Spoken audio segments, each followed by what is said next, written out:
জয়গুরু বন্ধুরা, আমার channel beauty কিচেনে আপনাদের সবাইকে স্বাগত। আমি আজকে আপনাদের দেখাবো বটবটি বাটা।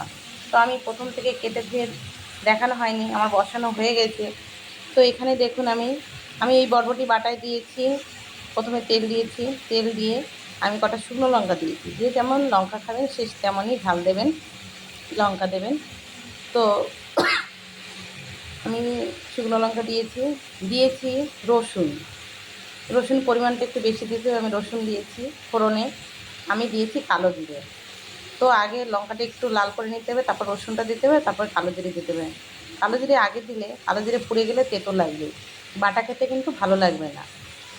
তো আমি সেটাই করেছি। তারপরে আমি দিয়ে দিয়েছি, যখন ওগুলো একটু বেশ লাল লাল হয়ে গেছে, আমি বটবটি দিয়ে দিয়েছি। আমি দুটো তিনটে কাঁচা লঙ্কাও দিয়েছি এর ভিতরে। আমি বটবটিতে লবণ আর হলুদ দিয়ে দিয়েছি। লবণ হলুদ দিয়ে এবার এই যে নেড়ে চেড়ে দেখুন, এই যে জল বেরিয়ে এসছে। এবার আমি ঢেকে দেব। এই বটবটি বাটায় চিংড়ি মাছ দিলেও ভালো লাগে, তো আজকে আমার চিংড়ি মাছ নেই, শুধু রসুন কালো জিরে দিয়ে আমি বটবটি বাটা করব। আমি এবার কিছু সময় ঢেকে দেবো বটবটিটা সিদ্ধ হওয়ার জন্য। দেখুন বন্ধুরা, এবার ঢেকে এই যে ঢাকা উঁচু করে এবার নেড়ে চেড়ে দিচ্ছি। সিদ্ধ হয়ে গেছে।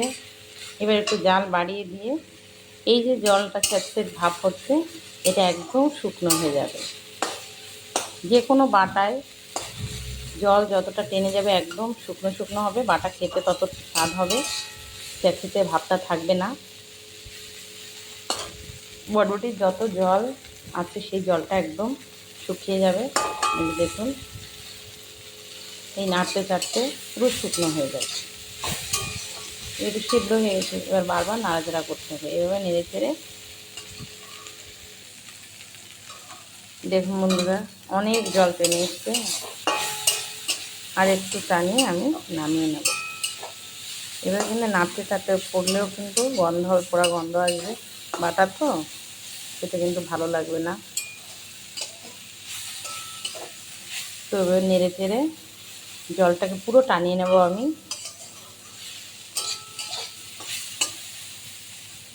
মিক্সিতে বেটে নেবো এটা। আর একটু হবে, নামিয়ে নেব। আমার বটবটি বাটার জন্য রেডি, দেখুন হয়ে গেছে। এবার নামিয়ে নেব আমি।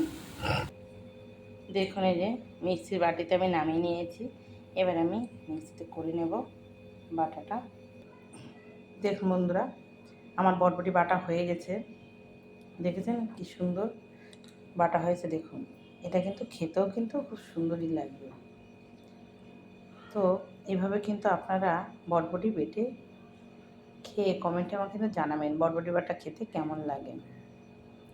আর এই বটবটি এক বান্ডিল আমি বটবটি বেটেছি। এক বান্ডিল বটবটির একটা রসুন দেবেন, পুরো একটা গোটা রসুন। তো আমার এই রেসিপিটা যদি ভালো লেগে থাকে তাহলে please please please like share comment করতে কিন্তু ভুল করবেন না, আর সাবস্ক্রাইবটা করে দেবেন। জয় গুরু।